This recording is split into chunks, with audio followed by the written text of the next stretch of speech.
Bear witness is one of the ways, or an invitation to the church to reclaim what made the church so revolutionary in its first few decades.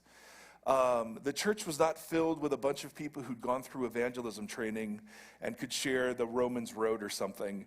The early church, there were evangelists and apostles who would preach, and then they would form churches, and then the invitation of those churches was to live in an upside-down social reality that was birthed by the fact that Jesus had risen from the dead. And there were certain things that were true of that community that still echo years later. One of the things that was true of them is that they were a community of shalom, of justice. We're going to talk about that next week. They were a community of hope. We'll talk about that the week after. But today we want to focus on the idea that they were a community of generosity. That one of the things the resurrection meant for them is they took care of each other. So we're just going to start by looking at some texts from the records of the early church and noticing how resurrection for them wasn't just some floaty idea about heaven someday. Resurrection meant that we take care of each other. So Acts chapter 2, very famously, Peter's ending up his first sermon, and it's gone pretty well, let's be honest. Acts chapter 2, verse 40, with many other words, Peter warned the people he was preaching to. He pleaded with them, save yourselves from this corrupt generation. Those who accepted his message were baptized, and about 3,000 were added to their number that day. Now, what did they do in response to this preaching? Well, they devoted themselves to the teaching of the apostles. These were the people with Jesus. And to fellowship, which meant they spent a lot of time together. To the breaking of bread, this is a reference to communion, and to prayer. Everyone was filled with awe at the many wonders and signs performed by the apostles. All the believers were together and had everything in common. They sold property and possessions to give to anyone who had need. Now, it's interesting, like prayer makes sense, that you'd mention that, apostolic teaching makes sense, but one of the things that's continually pulled forward when you talk about the early church is how generous they were with each other. Evidently, the resurrection of Jesus meant that you didn't have to hoard anymore, but you could share. And so all the believers were together, had everything in common. They sold property to give to anyone who had need.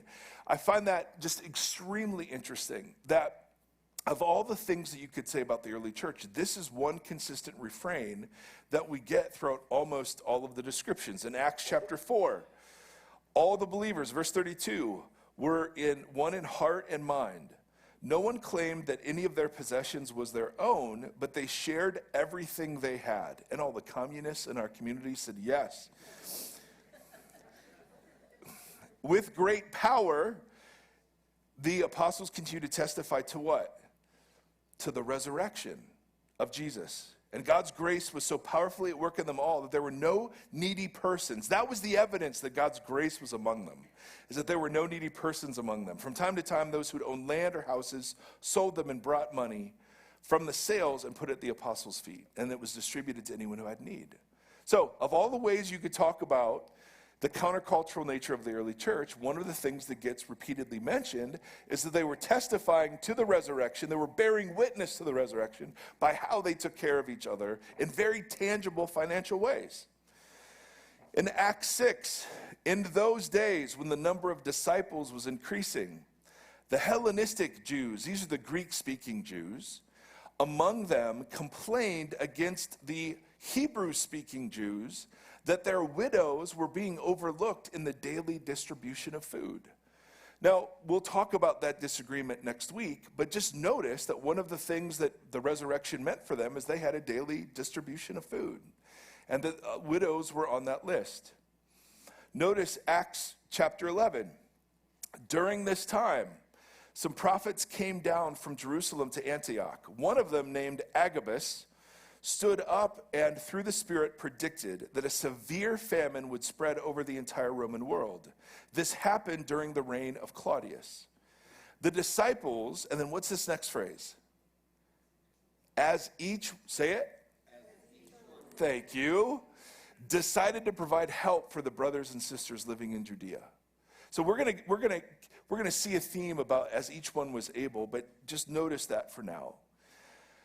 But hey, we receive advance warning from God there's going to be famine. So what does the resurrection community do? The resurrection community raises money to meet the need. And in fact, Paul, in almost, I don't know if it's half of his letters, it's probably, half of his letters talks to each of the Gentile churches about raising money for the church in Jerusalem who was affected by this famine. Like, it's his big thing. In fact, in 1 Corinthians, Paul, 1 Corinthians 15 is all about the resurrection of Jesus. And he closes with these colossally large ideas about Jesus overcoming death. 1 Corinthians 15, verse 54. When the perishable body has been clothed with the imperishable body, and when the mortal body has been clothed with immortality, then the saying that is written will come true. Oh, death has been swallowed up in victory. And then here's the taunt. Oh, death, where is your victory? Death, where is your sting? The sting of death is sin. The power of sin is law. But thanks be to God, he gives us victory through our Lord Jesus Christ. Like, you could not get bigger and better news than this. And then there is no paragraph break, chapter break. It's now about the collection for God's people. Like, there's just he's still talking about the same thing. Do what I told the Galatian churches to do. On the first day of every week, each one of you should set aside a sum of money in keeping with your income. Say that again, in keeping with your income. Say that one more time, in keeping with your income. Saving it up so that when I come, no collections will have to be made. All right. So, and we could look at other things. I have many other slides that we're not going to look at. Even from Roman emperors in the 4th century who were complaining that the reason Christians, so many people were coming to Christ, was because the church provided for the Roman poor instead of the Roman government. I mean, it was just one of the things that was so true of the early church, that was one of the central ways they bore witness to the reality of the resurrection, was that they took care of each other in their walls and outside of their walls. So, beyond a shadow of a doubt, they bore witness to the resurrection of Jesus, not by thinking it's some floaty idea of the afterlife, but rather they actually used money to provide for each other. So, when we, a couple thousand years later, talk about money, how great is that conversation? You mean in the church? Yeah, in the church. How great is that? Who says, hey, it's Money Sunday, let's go? No. But guess what today is? It's Money Sunday. Yes. So, I want to hear that muttering. I want to hear the muttering. I want to hear it. So let's distinguish. I've got a bunch of disclaimers. So let's distinguish between the church as an organism and the church as an organization. All right, fire up those slides, Joe. So when I say organism, the church is a living and breathing thing. It's the body of Christ made up of everyone who is Jesus's throughout the world forever. That is the body of Christ. And that body is indestructible. That body is not threatened by pandemics. It's not affected by economic growth or slowdowns. It doesn't care what president's in the White House or who sits on the Supreme Court or what laws are enacted or not. This is indestructible, it's inevitable. It will, the way a mustard seed starts small and then slowly takes over an entire field, this kingdom will continue to progress no matter what human beings do to try to ignore it or oppose it. Correct? Does that church need your money? Heck no. God looks at Israel and all the sacrifices they give and is like, what? Do you think I need your cattle? I have cattle on 1,000 hills, guys. Really? Really? I'm up there going, well, you know, I have $1 trillion budget for this year in 2024 for America. I hope those Christians are really, I mean, how absurd to think those sorts of things. So if it's not for God, then who's it for? Well, it's for two things. Number one, it's for the organization. The church in America, at its best, is an organism. At its worst, is only another nonprofit that has budgets and lights and salaries, and you got to pay for all of that. And so we fundraise, because we got to pay the bills. And the people who are the chief fundraisers are the people whose salaries are paid by the people giving the money, right? So this has been horribly corrupting in the American church. Because we either over talk about money and make grand promises about how God will bless you if you give it to me, or because of those people, we just don't say anything at all. And we ignore the fact that the Bible, it's like of central concern. So, everything you have heard about Christian abuses of money is true and it's awful. And so when we talk about generosity, I just want to start from a place of saying, I, like you, have been horribly disenchanted by the organization called the American church. And it's a very fair question why you would trust any church with your money. So let's just acknowledge that. And let me also say this. And I say this as a joke, but seriously, I can go back to modeling. Right? There's this. Why did you look at him like that? You were like, no, you looked at him like he could do it too? That seems like that's stretching the truth just a little bit. I don't know. I'm looking at both of us. But I appreciate your heart. Bless your heart, as they say, as I've learned. So those are the disclaimers, okay? Everything I'm about to say has been misused, abused, manipulated, coercive. It's awful. It's awful. And yet, it is still true that we form spiritual bonds with our stuff. And that those spiritual bonds need to be held up to the light of the kingdom like every other thing that we do. So I'm just going to be super honest and straightforward and talk about how much I struggle with this and realize this is not in any way, shape, or form a guilt, fear, condemnation conversation. This is a joy and liberation conversation if it's done right. Because I don't give because the church needs to keep the lights on. I don't give because God needs the money. I give because I desperately want to be somebody and to be a part of a community that resists the prevailing powers and principalities of our world that define human life in terms of success, efficiency, and material goods. Because I have a son named Seth who has Down syndrome, and he will not produce anything for the market. And he is the most worthy of praise of any human I know. So I want to live a kind of resistant, joy-filled life that isn't enslaved to how the market's doing today. I care about it, absolutely, because that little critter, I still want to save a whole bunch of money for so his brothers and sister can take care of him. So I care deeply about financial things. And I also know how easily I can justify my idolatry in that realm, right? Yes, this yacht I'm going to use for ministry. Yes. And there are people who do use yachts for ministry. Hallelujah. But I just know my heart would, have an easy time justifying that now. So I want to take 15 minutes and I want to just go through one text that speaks to me. And then I want to go through a set of slides that kind of give an entire overview of the New Testament's teaching about money. And then let's do questions. And if you were like last service, there were plenty. All right? So the passage that comes to my mind when I think about the New Testament teaching on money is 1 Timothy 6. So let's fire that up. And it begins this way: command those who are rich in this present world. Now, when you hear the phrase rich in this present world, how many of you think of somebody else? Absolutely. Yeah, Jesus, those rich people need to get their act together, right? And then I type my income into the Global Poverty Index calculator, and according to that thing, I'm in the top 6% of humans that have ever lived. And the fact that it doesn't feel that way shows how demonic our world really is.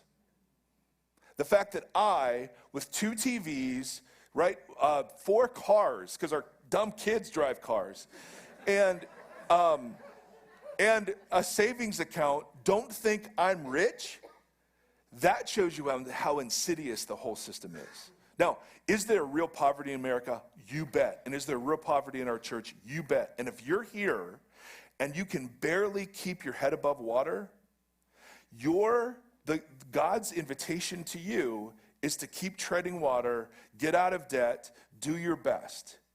Right? The invitation is not for you to learn generosity by giving everything away so that you get further into debt. Right?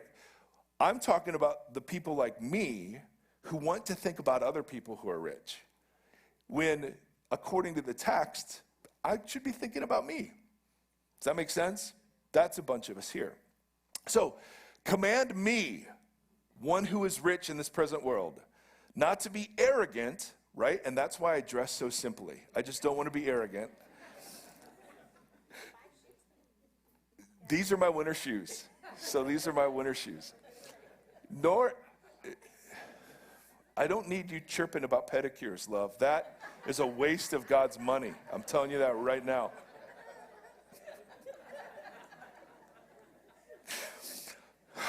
The controversy starts already. Nor to be arrogant, nor to what? Put their hope. Now, here's the thing about money that the Bible teaches. Money is never about money. Money is about hope, trust, fear management, anxiety management, right? Control.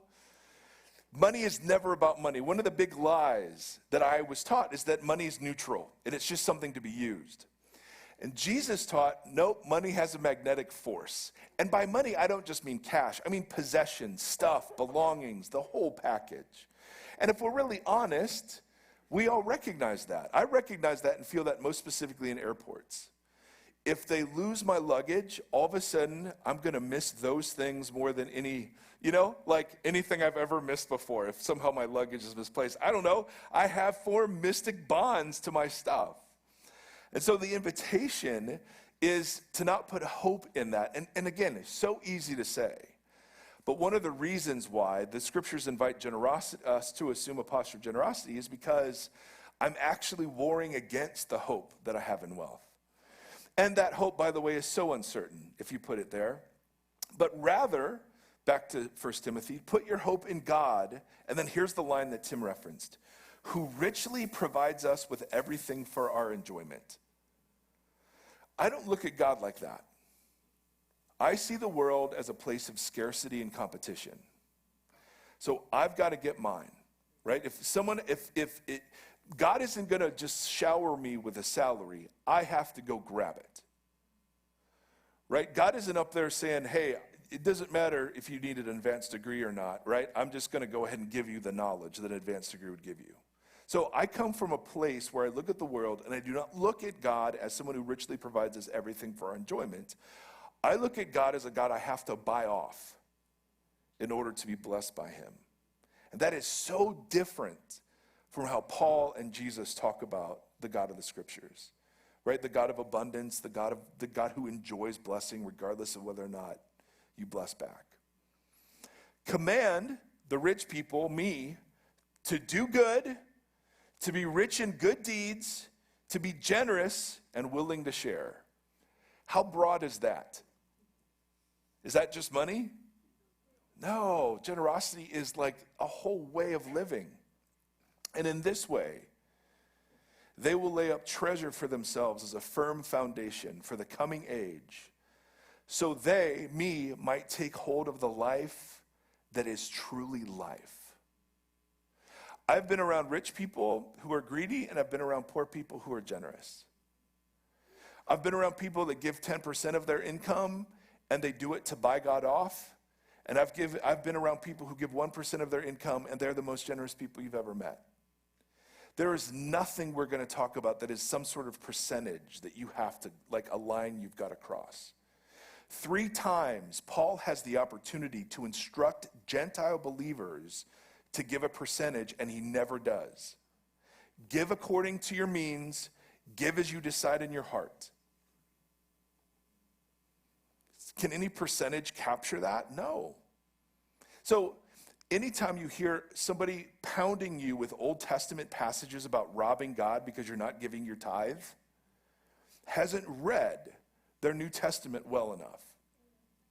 This is a liberation conversation. This is not a slavery, joyless conversation. That's why Paul will say, listen, you actually could do this out of gladness, which sounds, foreign to me. All right. Are you out there? Okay so far. All right, it's going to get worse. Now, I want to very quickly answer several questions. Why should we give? Why give to a church? Why should we talk about this in church?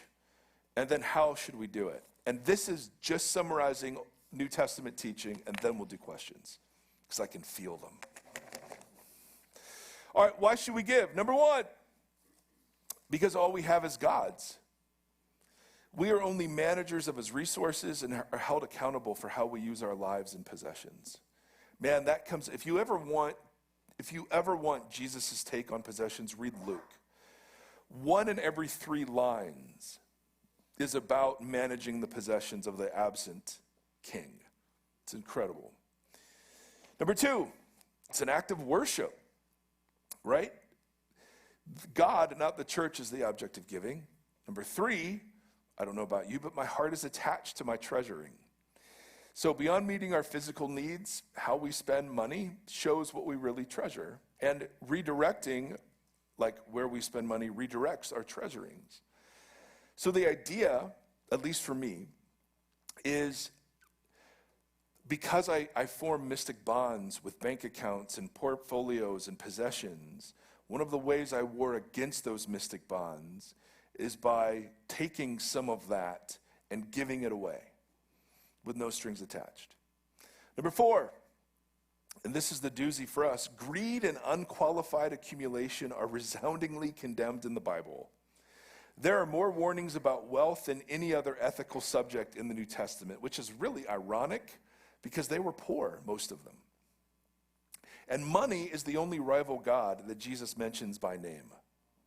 Oof. In fact, number 5, it's such a central part of discipleship that Jesus said many disciples are choked because of the deceitfulness of wealth. Number 6, generosity shows my appreciation to God who ultimately gave me everything. It's kind of like, yeah, but look at what I've done with the brain you've given me. Yeah, but who gave you the brain? Yep, okay, you're fair. That's fair. Number 7, it breaks the power of mammon, which was this Aramaic word for the deity of money. So money has a gravitational pull. And if you don't believe that, just try giving it away and see how you feel. And then number 8, there is a unqualified, absolute mandate to assist the poor. Why should we give to a church, right? Because generosity is so much bigger than giving to a church, correct? So why would you do it to a church, particularly when we're all jacked up? The New Testament offers the following rationale. Number 1, to be a regular participant in church life. This, like, we're forming a certain kind of community together. Number 2, to surrender the right to control where my money goes. There have to be some places where I give money and don't control always how it's used. Number 3, and this is why we went through those Acts passages, to demonstrate resurrection life, to build a countercultural community of people who stand. I mean, the world knows what we're against, but we don't very often show the world what we're for. Joy, simplicity, right? Generosity, kindness, humility, like that's what we're for. Number 4, to support the ministry of the local church. Giving provides a basis for our institutional organizational life. Why does Journey mention this? Well, to increase maturity in this area. No one starts out by earning a salary and thinking, I can't wait to give away most of this. Right? I graduated college and went, finally. And I had this weird experience where I graduated as a financial investment guy. So I graduated with a degree in finance. I worked for I was an investment banker, and I was in line to make 6 figures, back when 6 figures meant something, okay? And I was a part of this little church, and this little church was looking for a youth pastor, and they could pay $17,000. And they said, hey, do you want that job? And I said, absolutely not. And then I made the mistake of saying, hey, God, I don't know if you have a will about this, but if you do, what do you think? And the text that came into my mind was the text from Matthew where Jesus says, you cannot serve both God and money. And I realized that for me, I would not be able to make that much money and not serve it. So I took the youth pastor job. About 2 weeks in, I got my first paycheck of nothing.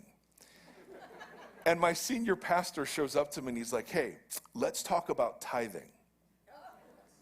And I was like, bro, I just tithed $83,000 at the door by taking this dumb job. Are you kidding me? I'm not giving 1 cent of this. This is hardly enough to live on. What are you talking about, tithing? Good Lord.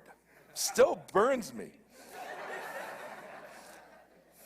But I was young and naive and full of Holy Spiritness, and so I said, okay, let's start tithing. And the dumbest thing began to happen. I was surprised by how God would meet provision in my life. And there was no formula. It wasn't like the pastors on TV that said, give me your seed money and you'll get 4 times back. I mean, what a bunch of idiots. Yeah, I get fired up about how people manipulate. This is awful. This is awful. But I did see God do interesting and random things I think I would have missed otherwise. And so for my wife and me, we've been on a journey to increase our maturity in this so that as our standard of living grows, our generosity grows too. Because I realized if I wasn't going to be generous with a little, I wasn't going to be generous with a lot. And so I look back now and I'm glad the pastor talked to me about that, even though I don't think a tithe is taught. And I think I should have had a grace period of 6 months to just live in a really paltry salary. Anyway, so we just want to invite wherever you are. So again, for some of us, it's just getting to the next paycheck. So don't feel guilt or shame about that. That's what you're doing. That's great. Get out of debt. Work. For others of us, we're in a situation in life where we have more disposable income. And then the issue is, well, what does increased generosity look like? Because obviously it's not money, but it certainly includes it. Number 2, the reason we talk about money is we want to invite everyone to participate. If it's truly a core area of discipleship that I won't do naturally, then inviting and reminding is part of what we have to do together. Number 3, to give in a systematic and organized way. If left to me, I'll conveniently forget to be generous. Number 4, to create the kind of community that witnesses well to Jesus. Number 5, we want to celebrate generosity, so whatever you talk about becomes normal. And then number 6, it's impossible to disciple consumers in the way of Jesus. And church, for many, myself included, has become another consumer product. Meaning we show up, we receive, and then we critique it like we would critique a movie. Did I like it? Was it good? Was it moving? And then if it was, I'll stick around and I'll tip. And it's kind of like the vision of the New Testament is a bit more robust than that. And then how do we give? Last 2, and then we'll do questions. First of all, we give proportionately. The Bible never, ever, ever, ever teaches, the New Testament, I should say, never, ever teaches that there's some percentage you've got to meet. Because I've met people that give 10% and are still greedy, and I've met people that give much less and are incredibly generous. And then there's this weird teaching in 2 Corinthians about giving gladly. And I'm still working on that one, to be honest. Right? There are times I literally just have to give because I feel the mystic bonds pulling me. And I'm like, I have to stand in resistance to that. All right, I'll stop there. I have another little part we'll do after the Q&As, but let's do the Q's and the A's. And so, and if you don't want to talk about anything, great. I'm great. I'm fully licensed money manager, can answer all your financial questions. Yeah. Anything you want to talk about? Oh, thanks. Yeah, Q's. Oh, yeah. Yeah, remember the Q's. Quick, questions, concise. Questions? Clarity, thank you. I'm rusty on the Q's. Yes. Cut and color, perfect. Yeah, I'll definitely be quick. This is more of a comment, but you just mentioned gladly as one of those things. Yeah. If you get into a pattern of giving constantly, you've got to be careful about pride. Oh, bro. Because it becomes something that, you know what I mean? Oh, I know what you mean. It's a gateway for Yeah. that sort of thing. Yeah, absolutely. So you can almost be prideful about how generous you are. Totally. Yes. Yes, yes, yes. It's good. Thank you for picking that up. Anything else you want to talk about? Well, hello. Oh, now we're seeing it. Now we're going. Let's go. So I struggle with this on the opposite end in that I'm a waitress, and so I live on 20%. Like, I'm always hoping for 20%. Yes. At least, right? Like, that's like... Yeah. And so when I don't get that, I like those people less. And that, like, bothers me. And Totally. we talk about it at work all the time of like, Yeah. oh, jerks, like they left 10% and they sat for 4 hours, and Totally. do they know that they cost me money and blah, blah, blah. And Yeah. I don't know how to like get out of that mindset, because I don't want to value the people based on what they left, but it is, you know what I mean? Like, Oh, yeah. Yeah. So my daughter just started working at a restaurant in Western Kentucky, and it's the same. You don't get paid anything hourly. It's all tips. And so she actually is a great tipper now for the first time in her life, because she realizes. So how do you do that? I don't know. I don't have any idea. I'd feel the same way. And so I think one of the great things about Jesus people is the reminder that if they're going to see us pray before our meals and be all churchy, they should see us be very generous with people who help and can't benefit us. So one of the things about generosity that is super convicting to me is being generous to people who can't pay back. Simply in virtue of being generous. So how do you start to love those people? I don't know. I would feel very similar if someone took 4 hours of my time and didn't tip well. Or as my daughter says, they're like all 18 and they all write their phone numbers down and then don't tip. She's like, do you think they're getting a call back? They're not getting a call back. So anyway, great question. Does Journey Church have some sort of Barnabas fund or some sort of a way that we can say, I want to give this money, it's not earmarked necessarily, or sometimes it might be earmarked. You've heard of a need and you want to give money to that need. How does that happen? Yes, we do. You can give and you can say that that's what it's for. We call it benevolence. So anytime someone has like a real felt immediate need, like they can't pay a bill or they're out of a job and need food, like we do gift cards for grocery stores and all kinds of things like that. And we've thankfully, because of the generosity of our community, we've been able to help out some people in the last year. It's been really great. Thank you for asking that. Thank you, Dylan. Hello, Michael. Well, JJ, hello. Speaking from your personal experience, from turning down a really high-paying job to do something that did not pay highly, how can you realize when your career aspirations are an idol or when they're not? Oh. How do you address that? Well, you make me sound far more heroic than I was. I could say that right now. And then secondly, pastoring became another form of the same idol, right? So I want to be influential. I want to be, whatever. So does that happen with all of us? Yes. We just keep score differently. So pastors don't compare salaries, although some of the salaries are ridiculous. We compare book sales and church sizes and all, just the same awful stuff.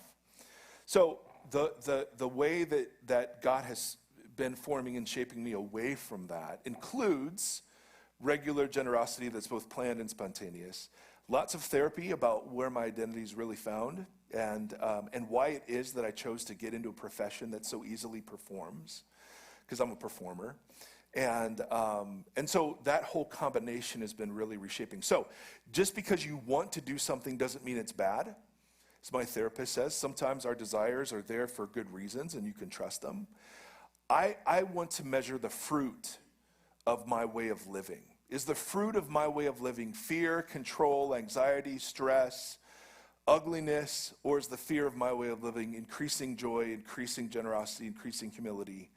And that's, so I wouldn't measure the job per se, I would measure how my attachment to that job has shaped the rest of my life. Does that make sense? Great question. I have a question, something that I struggle with consistently in terms of giving outside the church. Everywhere I go, I see people in the car when I'm stopped at a traffic light, and I'm from East Central Indiana, so I see it there, here, everywhere, with a sign up, they need help, they're homeless, whatever. I'm not to judge, but sometimes I'm like, it doesn't really look like it. Right. Necessarily the way you're dressed. I do know there's people, as I tell the grandkids, with evil intent, and they get out there and do the stuff. They really don't need the money. Totally. Also, we're at a time where jobs are more abundant than in the past. I've lived long enough to see that. So there's that, and then I know the other day in a store, a young man came up, and I was an educator in my career, so, you know, I'm very into helping kids and that kind of thing. Teenage man come up and ask for money, and I kind of sensed you don't really need it. Right. But and again, who am I to judge? So that's part of the struggle. Right. Sometimes I take the coward's way out in terms of being a Christian and God. Okay, I'll pray with you, pray for you. And I asked this young man, "Are you a Christian?" And he looked kind of ashamed. So, but again, and then I'm like, I always ask myself later, well, Lord, are you testing me with giving and my faith with this? You tell me, regardless, give to everybody, give everything I have, that kind of thing. So do you understand what I'm saying with this struggle? Oh, yes. And again, and then another time, I'll throw this in, and then I'll let you answer. There was a lady who I approached her. She was wanting money outside a grocery store. So I got to talking to her. She says, well, I need it for cigarettes. I says, ma'am, I cannot give you money for that. My dad died a terrible death of lung cancer from 50 years of smoking. So, and I'm always concerned that maybe they're, you know, I'm actually buying their illegal drugs or whatever. So that's my question. How do we handle this situation as Christians? And how do we discern, is this God testing me? Am I being disobedient? Okay. First of all, thank you. Because I'm sure that you're the only one in the room that wrestles with that. Secondly, I don't know that God tests us that way. I don't see him as I don't see him as scorekeeping in the way that testing suggests. Thirdly, I normally do not give to people who are asking on the side of the road. I used to until I went to Portland, and there is a very sophisticated network of care for people who really do want it that we don't have to duplicate. There are times, though, I was a chaplain for a police department in California that had a huge homeless problem, and I would go buy food. I would buy food. I would say, hey, you're sitting out of a restaurant. I'm going in here. What can I buy for you? And it just could be like 3 or 4 bottles of water or whatever. So I would not just hand cash over. The biggest thing for me was I want to be the kind of person who would give to somebody in need. And there were times when I felt like I would be intersected with somebody who could use that sort of spontaneous giving. And then there were other times I wasn't so sure. Mark, do you want to talk about that at all? I know I'm putting you on the spot, but would you talk about that? So Mark heads up a thing called Room in the Inn that is part of a part of care for people who are displaced from regular housing. How do you answer that when people, because you know a lot of these folks, how do you answer that when people ask? Yeah, people are generally, just like everybody in this room, are lacking more in relationships and actually having community than they are things.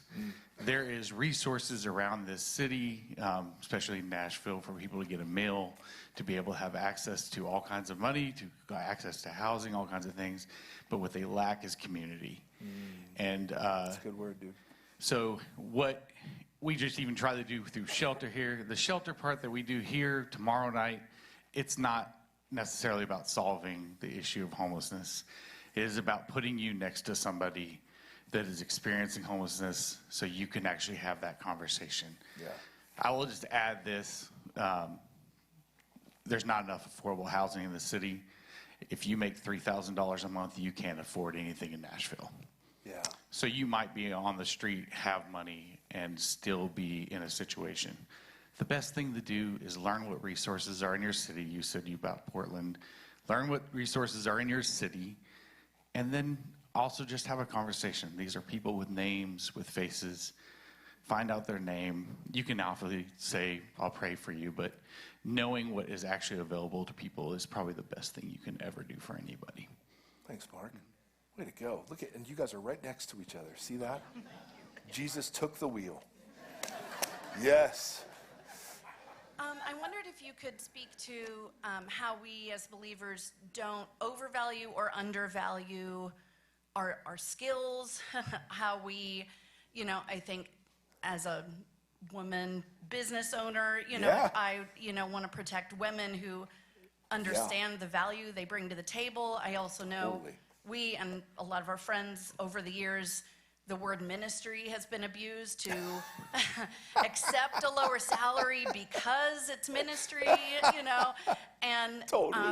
and it should be the opposite, right? It should be like, Yeah. I don't know, like Yeah. we know you're giving out of abundance, and so we're going to give you more to Totally. entrust to you. So Totally. how do we encourage that? How do we live that? Yeah. It's so funny. Paul has, in several places, Paul talks about how ministers of the gospel can and should get their living from the gospel. Now, there are times he will not use that prerogative in order to provide social commentary against a church that overvalues that. So in Corinth, he was a tent maker, and they hated him because he should be so important, he just earns a salary, but he chose the lower position on purpose to make a statement about the gospel. So one of the things he says is a worker is worth his wages. And when you look at that quote back into the Old Testament, yes, people should be rewarded for what they do, absolutely. So I abide by something Andy Stanley once said years ago. He said, do for one what you wish you could do for everyone.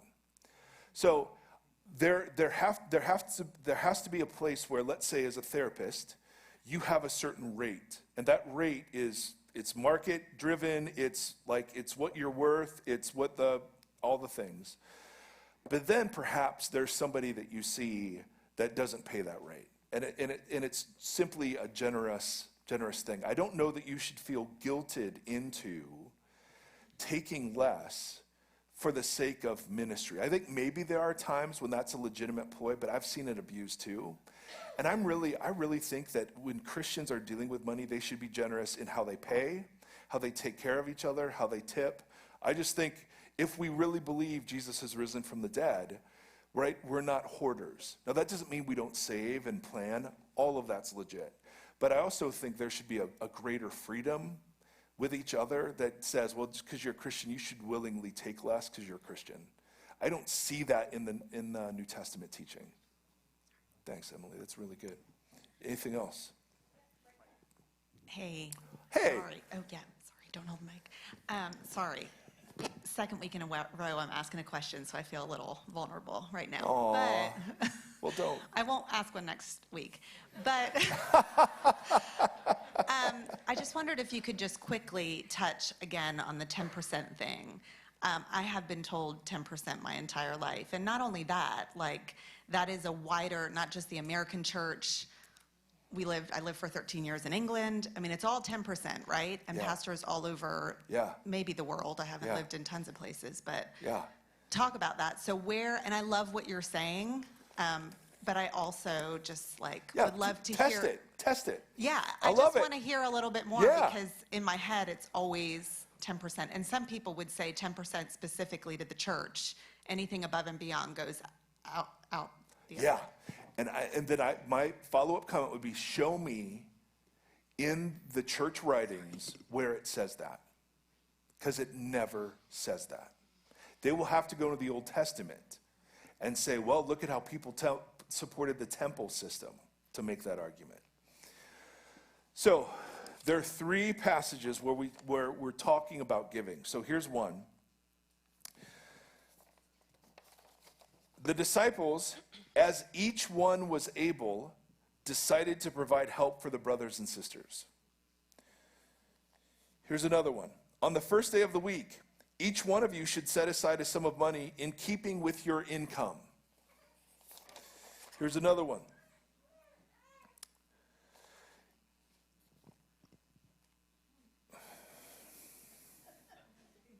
Now finish this work, this offering, so that your eager willingness to do it may be matched by your completion of it, according to your means. Now, those are three instances where Paul could look at Gentiles and say, give 10% of your income to the church, to this offering, and he does not. Instead, he says, according to your means, each in your heart, because the New Testament teaching on possessions is far more radical than the Old Testament teaching on possessions. The Old Testament teaching on possessions was give 10% to the Lord. The New Testament teaching, more explicitly, is the Lord owns everything. So we don't pay off 10%. Now, for some of us, according to our means 1%, and that's incredibly generous for us. Jesus does talk about the tithe, but he talks about it in Jewish context, and he talks about it negatively. Hey, you Pharisees, you tithe your spices, but you neglect the greater matters of the law. So, don't believe me. Read the New Testament letters yourself. There is nothing that says 10% to the church. Nothing. It's far more radical than that, and it's also far more invitational than that. Does that make sense? So,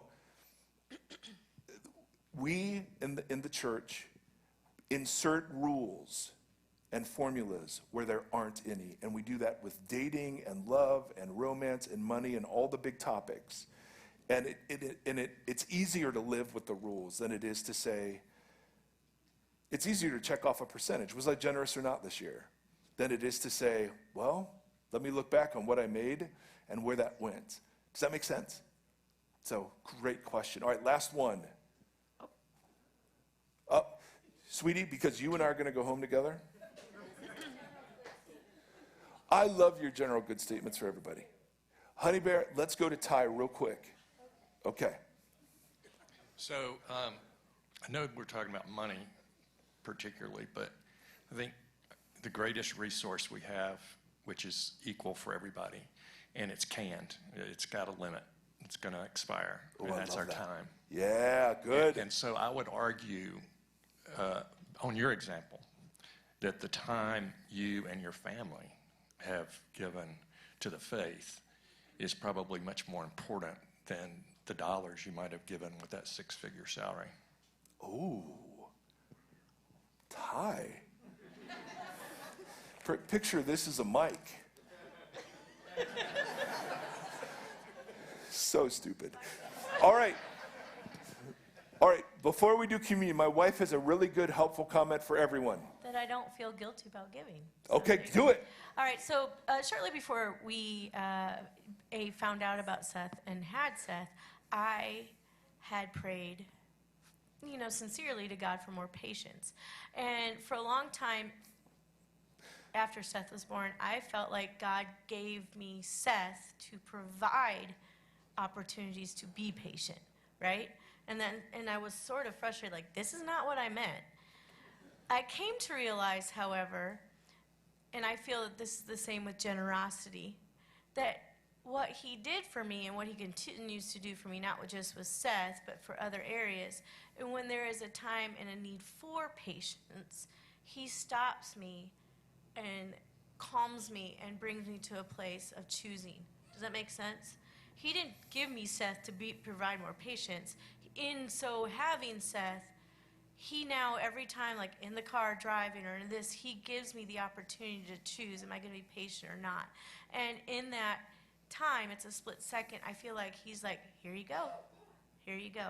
And I think that if we start thinking that in terms of generosity, he gives us opportunity to be generous and pray, God, show me what to do in those moments.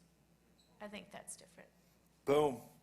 And on that note, ladies and gentlemen, kids, you start clapping for that? Yeah, I'm a mic and I'm dropping. Yeah, exactly. All right, I know, so dumb. Oh, and by the way, See, that's so generous. So good, so good. Oh, all right, how do you transition into communion from that? Here's the thing. There's no invitation, there's no bucket to be passed. What Paul's talking about is something he calls the life that is truly life. And that's what we want to invite all of us into, is a life that actually believes that even though there's so many things that are awful happening, that God actually is who he says he is, and that the whole thing leads to a place that is good. And because of that, we can take steps of faith. The way that gets personified for us is just the Lord's Supper. So as always, we're going to have people up here and around the room where the Lord's Supper is provided. That is tangible evidence of the God who provides everything for us. And then also, if this is a really tender area in your marriage, with your kids, or just in life, there are prayer request cards at the stations around the room, and we'd love to pray because, a 40-minute conversation does not solve all the issues attached to this. It just reminds us that there's good out there beyond what often you hear from the church. So to that end, God, would you help us to believe that you're really this good? And in response, may we be the kind of community that bears witness to you and takes care of one another well. In Christ's name, amen.